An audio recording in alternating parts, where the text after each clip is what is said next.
Have you ever listened to her talk about what's stressing her out? And somehow you left that conversation feeling like you failed a test you didn't know you were taking? Here's the disturbing truth. When a woman talks about her problems, she's rarely asking you to fix her life. She's watching what happens to you when her life isn't pretty. And the part that stings is this. She can feel your impatience before you even speak. She can feel the moment you start reaching for solutions, not because you care, but because her discomfort is making you uncomfortable. Most men don't notice they're doing it. You think you're being helpful. You think you're being a man. You think offering answers proves strength. But to her, quick fixes can sound like a quiet rejection. Like you're trying to end her feelings, not understand them. Like her emotions are an inconvenience you're trying to manage back into silence. Reason 1. She wants calm, not quick fixes. Calm is the first gift, and it's the rarest one. When she's talking and you stay grounded, you're telling her without words, you're not too much. You're telling her she can be messy and you won't panic. Quick fixes do the opposite. They say, this needs to stop. They say, I need you back to easy. And a woman hears that as, I'm only safe with you when I'm pleasant. You've seen it. She starts explaining something painful and your mind starts sprinting. You cut in with advice. You list steps. You offer logic like a shield. And she goes quiet for half a second. Not because your advice is wrong, but because your timing is. She didn't bring you a problem to solve. She brought you a feeling to hold. And if your first instinct is to solve, what she hears is, your feelings are a problem. There's a certain silence that happens right after you help. It's not loud. She'll nod. She'll say, yeah. She might even thank you. But her eyes drift away like you just missed the point. And you'll feel that urge to fill it, to talk more, to fix the silence too. That urge is what she's studying. Because if you can't sit with a quiet moment, how will you sit with a hard season? Here's the moment everything quietly changes. She watches if you stay steady when she's not pleasant. When she's frustrated, tired, angry at the world, maybe even a little sharp with you. She's not proud of it. She might apologize later. But in the moment, your response tells her what kind of man you are under pressure. A grounded response proves you won't panic and make it worse. And the darker truth is this. She's checking if stress makes you unreliable. Some men get weirdly offended by a woman having a bad day. They take it as disrespect. They start keeping score. They become cold because they think coldness is strength. But coldness isn't strength. It's a punishment. And punishment teaches her one thing. Being real around you has a price. Reason 2. She wants to feel safe being messy. Messy is the version she hides from men she's trying to impress. The early stage version is curated, laughs at the right time, keeps things light, stays easy. But real life isn't easy. Real life is a day where she's overwhelmed and her voice changes. Real life is her crying and then hating herself for crying. Real life is her saying something irrational and then realizing it too late. When she lets you see that, she's trusting you with something she doesn't trust most men with, her imperfect self. And she's watching for one specific danger. Will you punish it later? Will you use it as a reason to lose respect? Will you go cold and call it space? Will you lecture her like she's a child? Will you mock her, even gently, and then act confused when she stops opening up? Because her mess is often shame. And shame doesn't need a speech. Shame needs gentleness without weakness. It needs a man who doesn't flinch.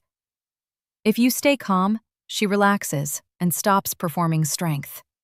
If you get tense, she learns she has to be good to keep you warm. And the darker truth is brutal.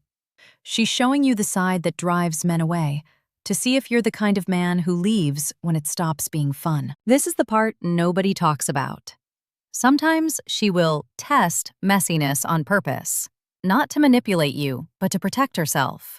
She'll bring you something small first, a petty problem, a complaint about a friend, a stress about work, something she could handle alone.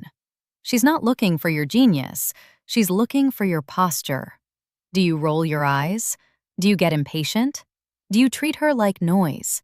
Or do you stay present like her feelings aren't a burden? Reason 3. She's testing if you can handle her emotions. Not because she's trying to play games, because life will test you anyway, and she knows it. She's watching if you get defensive when her feelings aren't logical. She's watching if you minimize her emotions because they're inconvenient. She's watching if you take it personally, as if every feeling she has is an accusation against you. Her emotions are information, not a personal attack.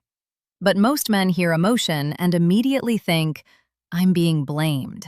So they defend, argue, correct. Or they shut down and call it peace. Either way, she learns something. Honesty isn't safe here.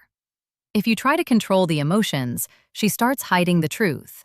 She starts editing herself so you don't react. And once she starts editing, intimacy dies quietly. And the quickest way to fail this test is to treat her emotion like a courtroom. You start cross-examining her. What exactly did I do? Why are you upset? That doesn't make sense. You're trying to win logic while she's trying to feel safe. She doesn't need you to agree with every feeling. She needs you to stop making her defend having one. This is the part nobody talks about. She's measuring whether you'll abandon her under stress, not just physically, emotionally. The slow abandonment where you're still there, but your respect disappears. Your tone changes. Your warmth becomes conditional. You stop being present and start being a judge, and she can feel that shift in seconds. Reason 4. She wants presence more than advice. Presence makes her feel accompanied, not corrected. Advice can feel like you're above her, even if you mean well. Because advice, when it's too fast, sounds like, I know better than you. It sounds like you're trying to be efficient with her pain, and pain isn't efficient. There's a scene you've lived through. She's talking. Her eyes are a little watery, and she keeps saying, I don't know. You start offering fixes, and you can feel her pulling away. Then you get frustrated because you think she's ignoring you. But she wasn't looking for instructions. She was looking for your attention, your steadiness, your willingness to sit with discomfort without trying to escape it. Being there without rushing proves you're not scared of discomfort. It tells her, I can sit with you. And that is rare. Most men can sit with a woman when she's laughing. Not many can sit with her when she's collapsing. So she's reading your tone more than your words, your face more than your logic. The darker truth. She's checking if you only show up when it's easy. Sometimes the best thing you can do is slower than you want it to be. A quiet, I'm here, without trying to take the wheel. A simple question that isn't a trap. A pause that doesn't feel like you're leaving. Because what she's craving in that moment is not your intelligence. It's your capacity. Here's the moment everything quietly changes. She watches if you judge or stay steady.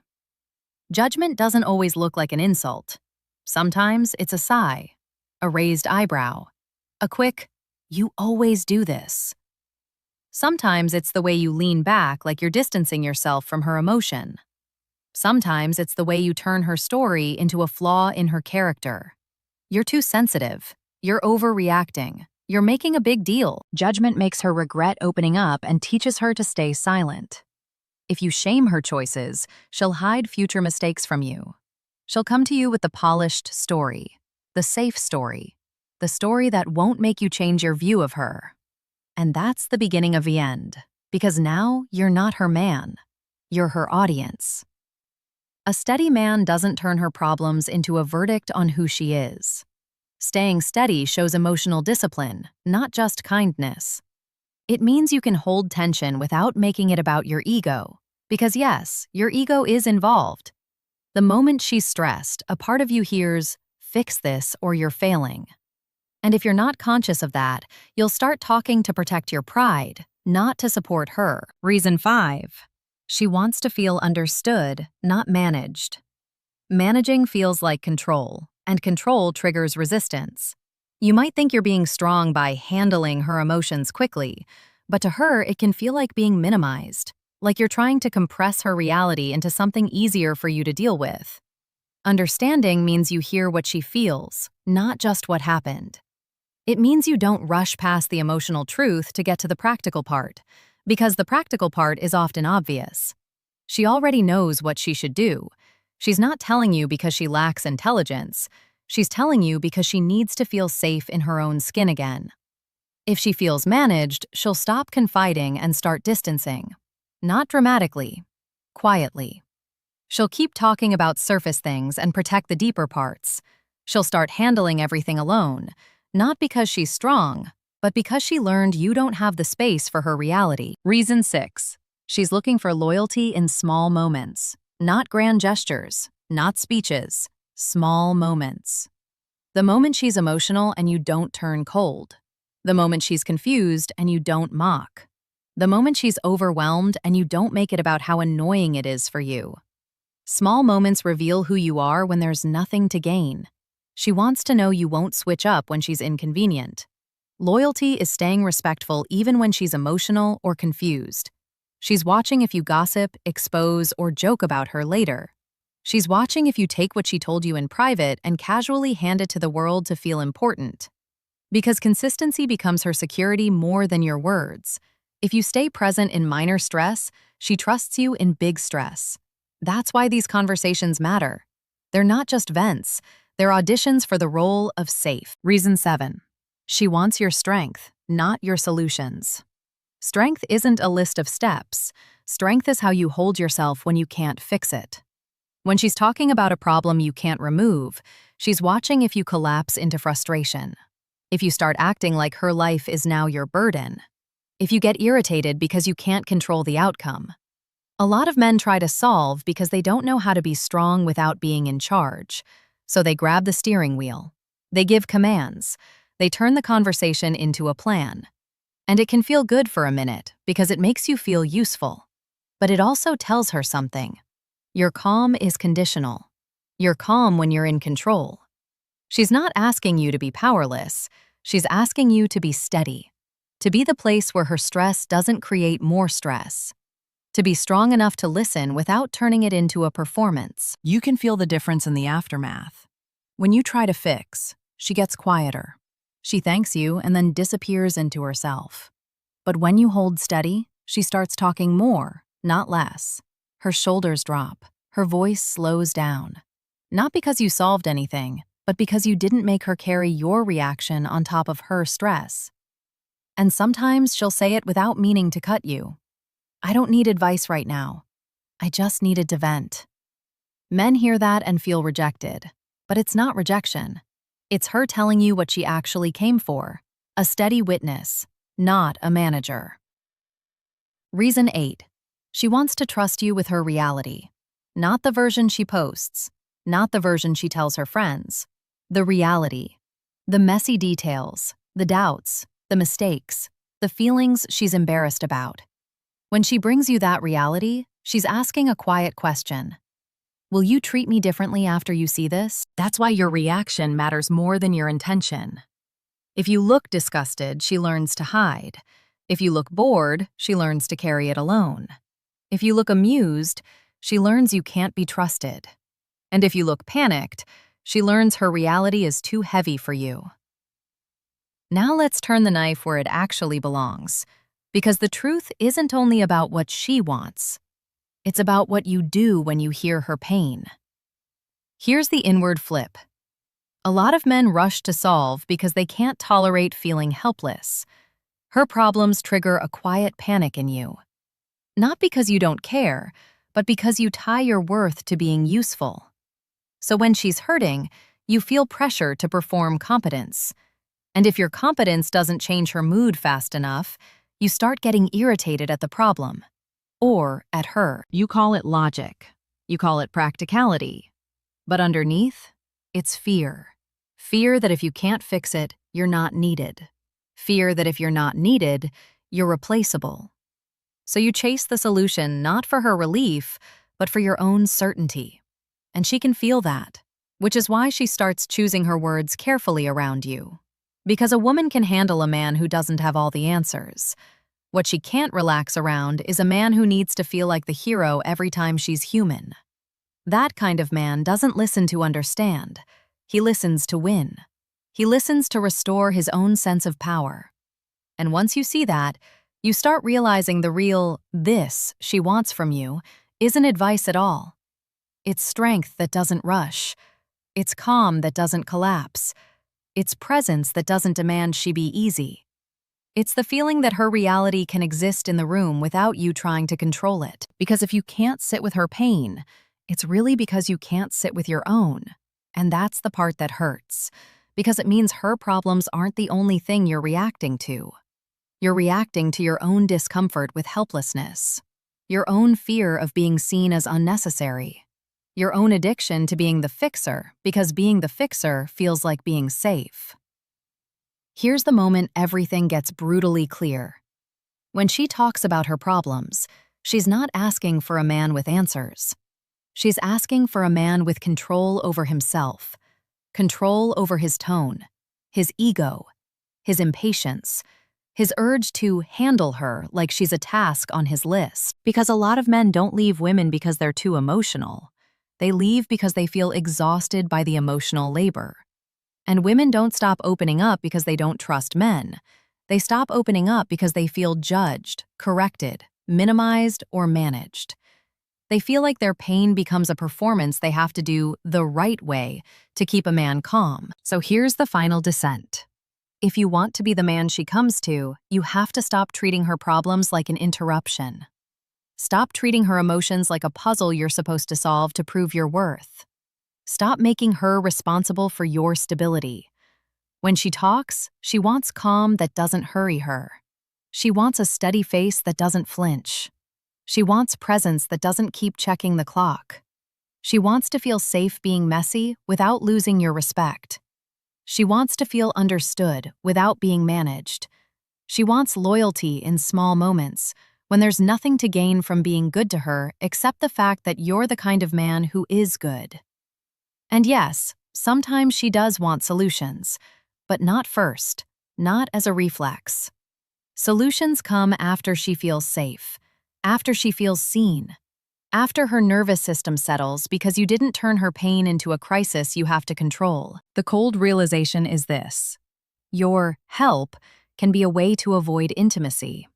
Because intimacy isn't fixing. Intimacy is staying. Staying present when there's nothing impressive to do. Staying respectful when her emotions aren't convenient. Staying grounded when you can't change the outcome. So if you want to know what she wants from you when she talks about her problems, she wants proof that stress won't turn you into a different man. Proof that you won't switch up when she's inconvenient. Proof that you won't punish her honesty. Proof that you can sit with discomfort without trying to escape it through advice. Because if you can do that, she doesn't just feel heard, she feels safe. And when a woman feels safe, she tells you the truth. Not the polished truth, the real one. If this made you see something you were avoiding, you already know what to do.